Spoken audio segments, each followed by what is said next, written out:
Antoine is principal product designer at Yelp, but he's also an entrepreneur. He's co-founded both my favorite customer support tool, Fernand, as well as ImprovMX, which he acquired as a free tool and scaled to over $30,000 revenue per month. ImprovMX is a way to redirect email to your personal inbox. Think of it as indie devs that have a lot of different domains. You don't want to monitor an email, a specific email address for each domain, but you still want to have, a contact ad or catch-all, whatever, so that it looks more professional, etc. Since our interview here, who's also sold ImprovMX, which makes this story we're about to hear even more interesting. And we already started seeing the first payment, which was unexpected. We thought this would come a little bit later when people increase their usage, etc. But no, from day one, cool. Antoine's story is fascinating. It's a whole different thing to acquire a free tool with pre-existing users and then scale that into a very successful paid product. And he shares his full journey with us here, the decisions he made, the advice he has, and everything in between. And this all started by acquiring a tool he already loved and was already using. So actually my co-founder and I were using ImprovMX, the first version built by an indie solo dev called Alexander Tereshkin. Because it was just fitting our need, right? That we needed a quick way to forward emails back to our Gmail addresses because we didn't want to use Google Workspace. And this was just doing this fine. And at the time, I don't think there were any other solution on the market to handle this pain point. And so we were using this and we were happy with it.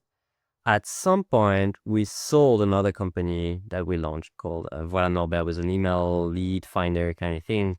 We sold this, we got a bunch of cash to reinvest in something. And we thought, let's look at the tools that we like and we use. And maybe instead of starting something new from scratch, which is incredibly difficult, what if we would acquire something that already has some kind of traction, that we could redesign, monetize, grow, and develop further. We didn't quite have a lot of capital, so we needed to look at something that's fairly small. The best thing with ImprovMX was that it was unmonetized, and the owner was losing money actually operating the service. It was a huge leverage for us to acquire it at a small cost, and I think we paid just $5,000 for it. So not really quite an acquisition, and you hear it around here. We didn't really care about anything else than the domain, because we knew we would rewrite the code basically from scratch, both for the marketing side, landing pages, and all of this, but also the actual behind the scenes, the back end with email forwarding. We just rewrote everything from zero. We also migrated to a whole new different infra with auto scaling instances, etc. So we've really just bought traffic and a name that people recognize. Once Antoine and his co-founder had acquired ImprovMX, I wanted to know how they worked out what to do next, what to focus on, and what to build first. Yeah, honestly, so it was just so bare bone that a lot of things were just logical. So at the time when we bought it, it was just a landing page with an input field where you could put your domain name, and another input field where you could put the email address that you want to redirect to. So it was only doing catch-alls, as in whatever you type in front of that domain would always redirect to the same email address. And once you hit submit, you needed to do your DNS configuration, point to this MX, but you could never change it again. It was in the database. You didn't have any account or anything. It was just it was stupidly working, and that's what made it, I think, a no-brainer for a lot of those technical folks. I just go there, I hit, I fill out 2 input fields, hit enter, and it works. And I think this is what made it interesting and get some traction. No, also free, 100% free. There was no payment involved whatsoever, which caused also a lot of issues, and why we could acquire it for so little money, because of course that person had to deal with abuse and stuff like this. He needed to scale his infra to keep up with the traffic, but he was seeing oh my God, how am I going to do this? I think he had the idea that he could monetize it, but it felt probably he would need it to do what we've done, right? Invest hundreds of hours making this work. So he rather wanted, I guess, to just have a clean exit and move on and maybe work on another project that was more interesting for him. But in terms of like what was coming, or what ideas we had, it was always clear that sure, we need to have a way to log in and modify your infos, like, and then put some kind of limits to create friction. Not too much at the beginning. We were very, very, um, we're giving large limits on the free plan still, not to piss off user. And then we've identified where those limits were breaking. So where is someone getting enough value so that we can ask for a payment? And where are we happy to keep this person on the free plan so that it's doing a lot of brand ambassadorness, like as in, I love this so much, I'll recommend it to all my friends, and this will bring potentially some pay users. So we've played with this a lot. But yeah, in terms of the feature set, we have like a backlog of ideas that we still need to implement from the time that we've we've acquired it. And something worked out, something obviously didn't. But yeah, that's how we went with it. What's your process for building these features? How do you like to work, especially as you do this part-time alongside a 9 to 5? So my co-founder and I, we work in really like symbiosis, as in I'm a product designer by trade, but I also do front-end development. And so we have this habit of just, like sketching out very quickly what we want to build, as in, on paper, and not really going into the nitty-gritty of like every pixels, every edge case, every whatever.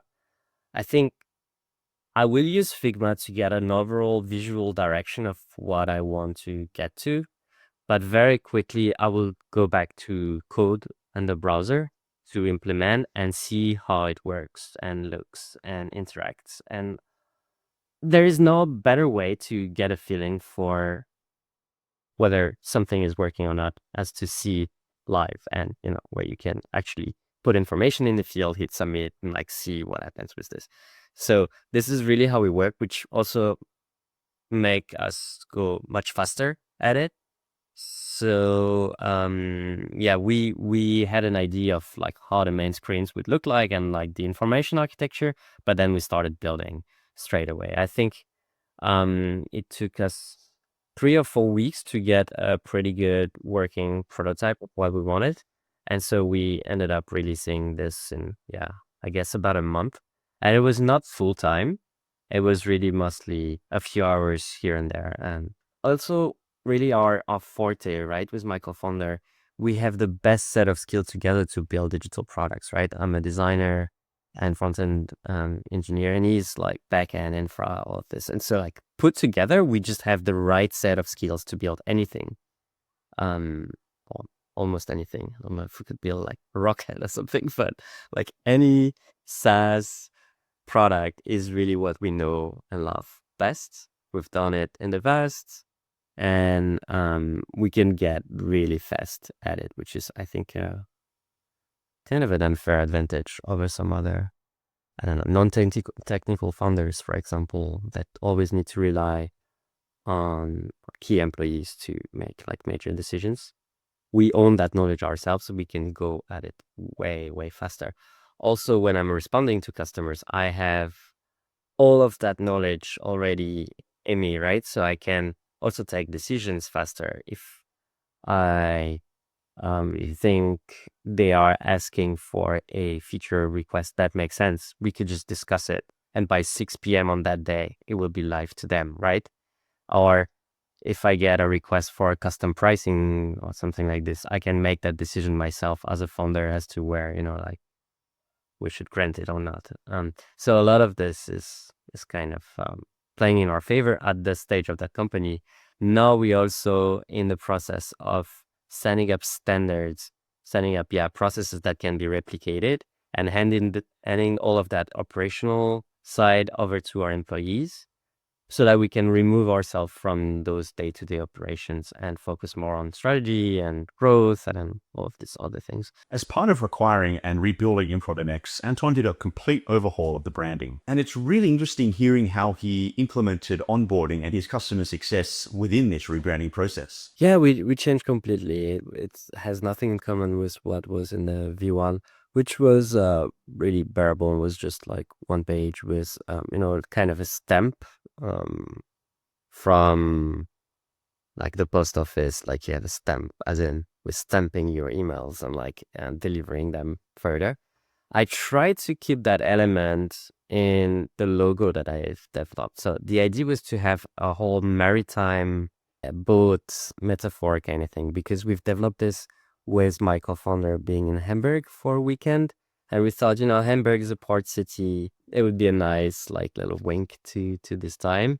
In terms of the visual and the UI, I really wanted this to feel delightful and magical as much as possible. So trying to anticipate what you need, and doing a lot of hand-holding on onboarding, for example. Setting up DNS is a very messy, difficult process. And so we wanted to have as much help and directions as possible. So when you do this, everything is embedded in the product. We give you a guide that's tailored to the registrar that you're using. So if you're using GoDaddy, you see a different step setup guide if you're using Namecheap. And all of this is automated. So we see which registrar you're using when you're adding your domain. We customize that experience. Everything is well and integrated. It's not like we redirect you to an article. It's all there in the product. And yeah, the idea was really, how can it be magical, clear, fast, and delightful, even though it's more of a one-time setup kind of thing? How can we make a big impression so that when you use this for the first time, you feel like you can trust us? You feel like you can put your credit card on that site and it's legit, right? Like we're not going to steal your credit card info or whatever. Like I think this was a big challenge into monetizing. But yeah, that had paid off for sure. So you've acquired the product, you've rewritten all the code, and you've done a complete rebranding, focusing on delight and your user success. What happened next? ImprovMX already had users. What did the relaunch look like? Greatest thing with acquiring a product with users is that we already had a lot of users that we could reach out to, right? And so sending an email telling, hey, your thing is not 100% better. You can do X, X, X, X, X. Like this was exciting because we were also not telling them they have to pay for it. It's like, it's the same thing you know and love, but better and also free. And so we got a huge open rate on this one, got a lot of clicks, people using it. And we already started seeing like the first payment, which was unexpected. We thought this would come a little bit later when people increase their usage, etc. But no, like from day one, like, cool. A lot of people paid just to support us because they like what they were seeing. And yeah, it was just a way for them to say thank you, kind of like, oh, I wish I could have gave this person money before.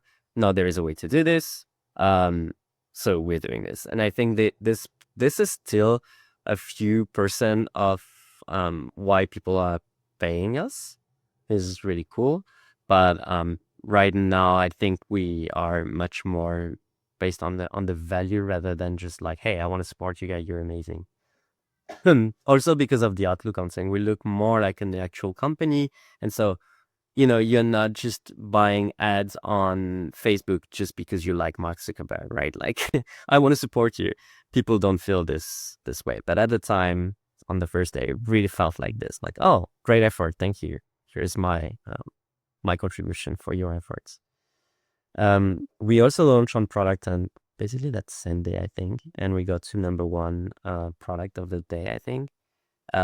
Which also, like bring a lot of traffic and like nice comments, a lot of feedback. And so this was really exciting. And yeah, we were in the same room in Hamburg that time and seeing that this bet is paying off has been really, humbling, I think. It felt like good. There is something there, right? This is not for nothing. But it always felt like everything was logical. As in there was no big risky bet or anything. Like, again, we didn't sacrifice our health or anything to do this. It was just like, oh, yeah, this just makes sense. Let's do this next. And I think people will pay for this. Maybe they won't, but I think they will. And so we were always thinking it would work. Boy. At his core, Antoine is a builder, and the management side of running a company doesn't really appeal to him as much. So his approach to growth and scaling is incredibly intentional and aligns perfectly with his strengths and his passions. It's a really great lesson in realizing you don't need to do things in a certain way just because that's how they're always done. You can restructure things and focus on what you want to focus on and what you're good at. We never really wanted to scale in terms of people, but we had to. And so this was a bit of an annoying process in the beginning because we really wanted to keep at it just the two of us and not go into people management and all of that entails, recruiting and firing and like making sure people are still engaged and excited and dialed in with their work. This is an entire different job, right? And what I said before is that we are builders at our core. We like to build stuff, make it better, optimize it, etc. But we are not necessarily interested in scaling it to hundreds of people, etc. So what we've done is we realized, okay, support, for example, is an area where we could use some help because we wanted that experience to be 24/7 or very close to 24/7 and spread out, of course, all different time zones because our users are in anywhere in the world. So we've hired someone in the US and someone in Asia, spread between the UK and Thailand, so that we could have like kind of every time zone covered. Recently, we also hired someone to handle the weekends. So yeah, we're very close to having 24/7, although not really yet. But this is something we would not want to do as founders, right? Like, I don't want it 24/7 responding to customer support requests. Even worse from free users, right? That just have an issue troubleshooting something with their Gmail setup. That's not even our problem, right? But we're totally fine doing this with process in place and with actual people that we pay. So this was more of a necessity than just like, oh, we have to scale.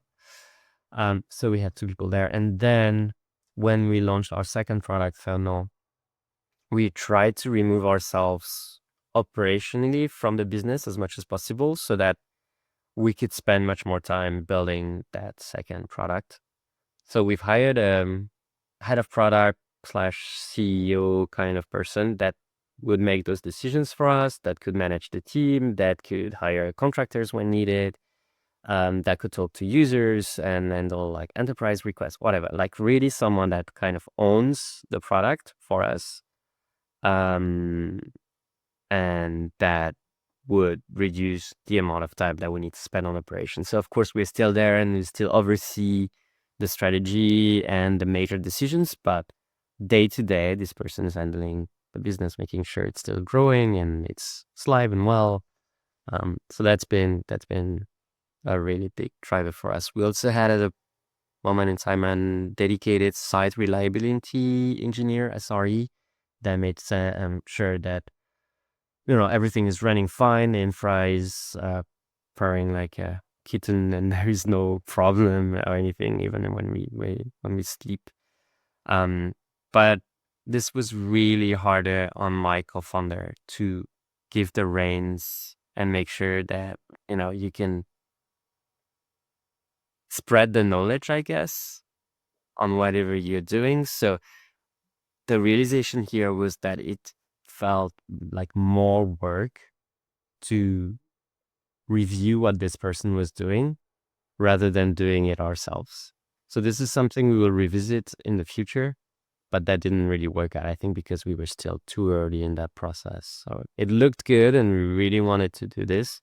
But it was a bit too early. So if we do it again, I think we'll not hire just one person, we'll hire a team that will be able to work like in complete autonomy with an engineering manager that have an actual team that they can have. So yeah, that's the goal at the moment. Not scaling in terms of people, but like scaling in terms of like, what is needed to remove ourselves from operation and being more like board members of the companies that we can focus on the product.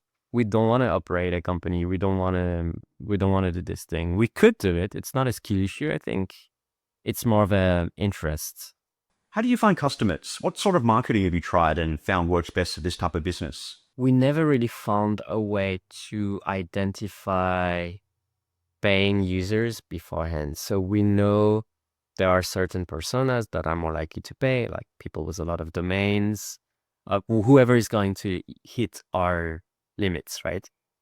But how do you identify those people is a whole different story. Like, where do you find people with a lot of domains? You have those domain hoarders kind of people, and although those people are not even interesting to us because they don't care about having like nice looking emails for all of those domains.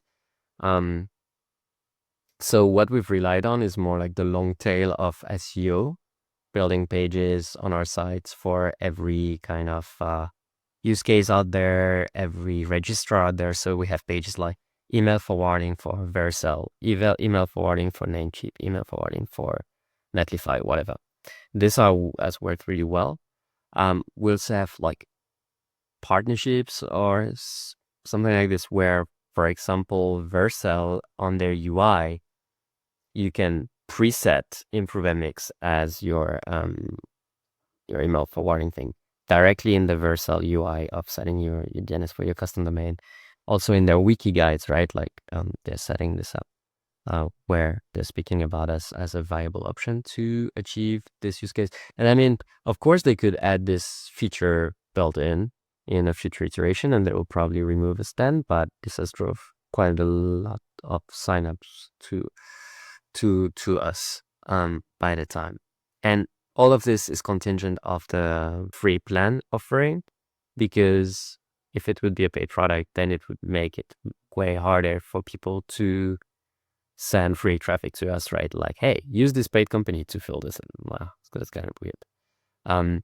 But this has worked very well for us. So a lot of people are writing content pieces on us, blog articles, YouTube videos, and tutorials about how to set up nice looking business email that points back to your personal Gmail or whatever.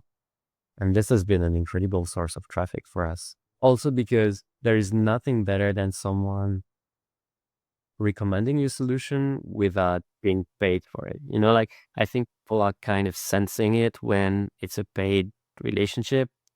Like, hey, I'm sponsored by this VPN provider. And like, I'm sure it works to some extent, so they would just not do it. But does it work better when the whole video is recommending your product kind of a soft way? I think not, right? Like, you're talking about World War II, and then in the middle of it, it's like a weird ad for a VPN product. Like, okay, we've tried a few newsletter sponsorships and stuff like this. Didn't really work out. We've tried affiliate marketing, as in our own affiliate marketing thing.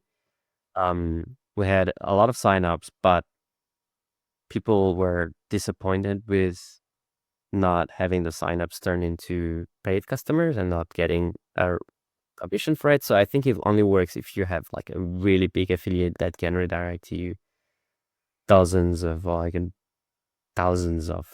users per month, which was not what we were doing. So we even decided to turn that off. So a lot of things don't work, and you just need to double down on the things that do work, which is for us, word of mouth, making sure we have great reviews as well on Trustpilot, G2, Capterra, and the likes. This is the case. And so like, this is kind of autopilot for us. We're not over optimizing on like looking at every keyword and making sure whatever. It's like, oh, where's some traffic? That's cool. And I think because we're not gaming the system, sometimes it all equalizes at the end. And then we're not going to be penalized by a Google algorithm change because we're not trying to game it ourselves, right? So a competitor that might have done all the SEO and new tricks and techniques will be slightly above for a moment, and then they'll go like back to zero. Well, for us, we just write content for our users, and we apply SEO best practices kind of loosely. But at the end of the day, I think Google rewards you much more for this. Also, interestingly, we start to have referrals from AI. So people are asking AI, "Hey, I have this business problem. I want to have my domain, blah, blah, blah." And then OpenAI, whatever, Claude or whoever else is responding, "Hey, you could use ImprovMX for this." And we have more and more cases of people that said they have been referred by an LLM. So that's fairly whole new world, right? And that's the best thing because you cannot really optimize for LLMs, right? They will decide whatever makes sense for whatever reason. Probably how you prompt it, they will redirect you to a competitor of another, etc. So that's kind of the final equalizer, probably. I'm really curious how this will work. What would you say your ultimate goals are for ImprovMX or any other business you start, like Fernand? What do you aim for? Definitely a sense of delight, a sense of magic, a sense of like, wow, someone has really spent a lot of time and energy thinking about listing and making it better. And so like, if we take that metaphor of a baker, neighborhood baker, when you go in there and like, oh my God, this person woke up at 3 a.m. to prepare this delicious bread for me. I think this is the perfect example of what we are trying to build, which is anytime someone reports a bug, I tell you like, oh my God, this is super embarrassing. Why has this been happening? Why I let this happen? So we're really perfectionist in some sense, which can be a benefit and a curse at the same time. But yeah, trying to really build the experience that we would love to use as paying customers ourselves. With Fernando, we took the approach to build a tool that is as calm as possible, that takes you by the hand and try to increase your focus, reduce your anxiety, and reduce procrastination as much as possible. So this is where I feel like maybe if I can have a 1% increased change into how people perceive a flow that they are going through with another tool, and if product design, thoughtful product design can change this, that would be such a win. Because myself, when we used other competing products for customer support for ImprovMX, I was typing every letter in my URL, like address bar on the website address bar in my Chrome browser, and every letter felt like, oh my God, I'm getting closer to an hour of pain, right? Like angry customers, things I have not the answer to, things that will block me for a while. And like, I knew I would be in like this mindset. And so when building Felno, I thought, what can we do to reduce that to a minimum? And so if we achieve this vision, I think that would be already like pretty good. To finish our conversation, Antoine and I got into some ideas around side projects, balancing a 9 to 5, and why he works in the way that he does, working both at Yelp and on his own companies. So I have two bootstrap companies, ImprovMX, the email forwarding one, and Ferno, modern help desk for SaaS businesses. But I'm also working as a principal product designer at Yelp, which is a publicly traded company with more than 3,000 employees, $1 billion in revenue. So a whole different world, right? So Yelp is all about connecting local businesses with people like you and me, whether they want to find a nice restaurant, a bar. That's the most common use case, but also more and more into home services, like find a nice electrician, plumber, gardener to fix your grass or whatever. And I'm working there for 5 years now. And what I love about this is that I'm really able to have a synergy between what I'm doing between my day job at Yelp and the companies and side projects that I have on the side. So I'm able to learn a lot about, for example, processes and HR and how to navigate some politics of building an actual company. back into my side projects, right? Like how to handle outages, for example, with um, postmortems and like those kind of things that, might not feel like super logical when you haven't seen it firsthand. But all of those communications going out to the different areas in the team, like this is something that I can get a big inspiration on. Also, this is a bit of me evangelizing the idea, but I'm working 4 days a week at Help, so 4-day work week, which is also what we are giving to employees working at ImprovMX. They're also on the 4-day work week, so I practice what I preach for others with 30 days of PTO, etc. So like a fairly nice working environment, I feel, I hope. That's more and more common, but still, I would say less than a few percentage of employees at Yelp do this. So it's definitely possible. That's what we call 80% work for 80% pay. And more people are doing this, although I was more of a pioneer here.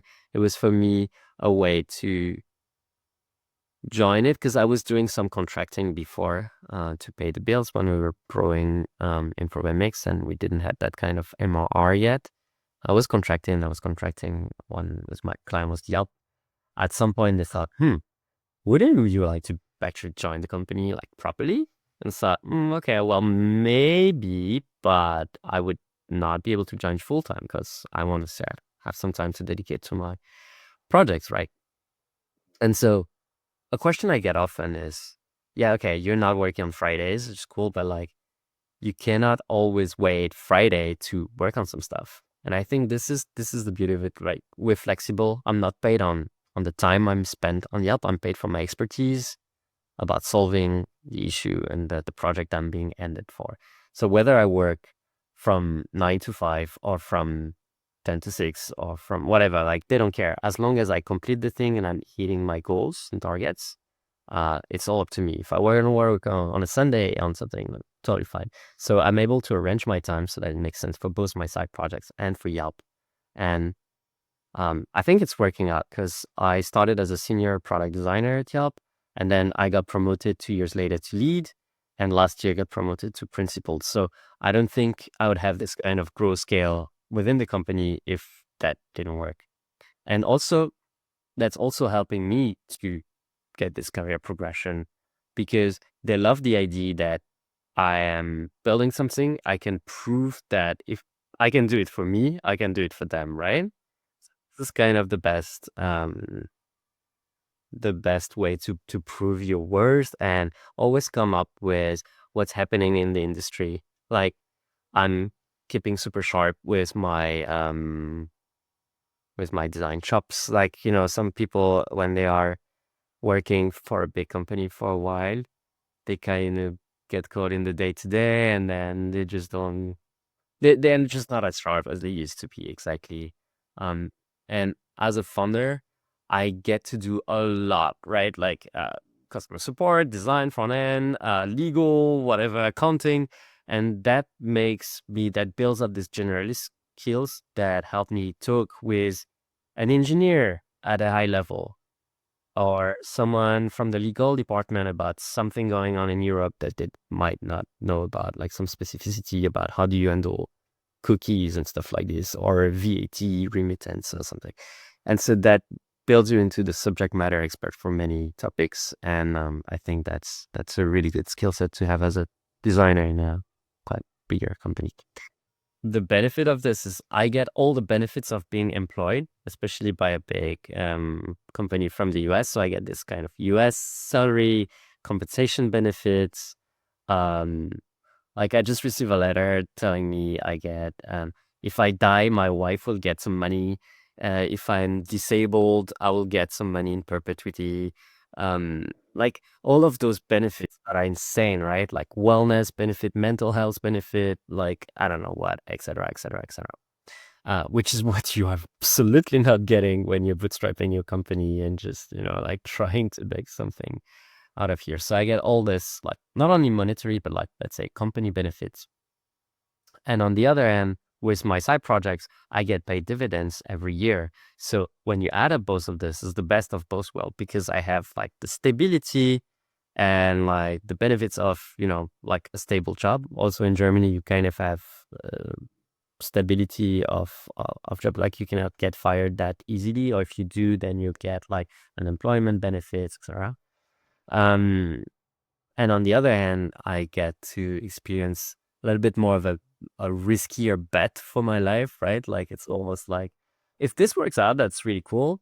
If it doesn't, that's also fine, right? Like I get laid off. Okay, I still have my companies. If my company go to zero because Gmail decides to ban us or whatever, well, I still have my job, right? So um, I think a lot of founders try to diversify by creating different projects. So that's why they buy all those domain names, or yeah, trying to freelance on the side. And I think you should totally keep your job instead of like trying to take a big risk, cutting off your entire subsistence and like going full on with your idea. There is a lot more leeway into doing both at the same time than you think, usually. And then you can always quit when you think, yeah, that really works now and I could absolutely do this. I think people take that plunge too early, in my opinion. I learned so much from talking with Antoine, both about building startups and products and also about balancing different types of work. It shows that making your own thing doesn't have to be so black and white, self-employed or working full-time, and that there are benefits to all sorts of approaches. This is only half our full interview. We covered a bunch more, and Antoine has a wealth of knowledge and experience. So if you'd like to hear more, head on over to milestones.so. I'm James, thanks for watching, and I'll see you in the next video. We do very little A/B testing. It's mostly an opinionated flow, as in we think we're expert at what we're doing in terms of like understanding what our users want. Like 90% of our revenue is still this kind of B2C prosumer audience. So we don't want to make decisions that will penalize them.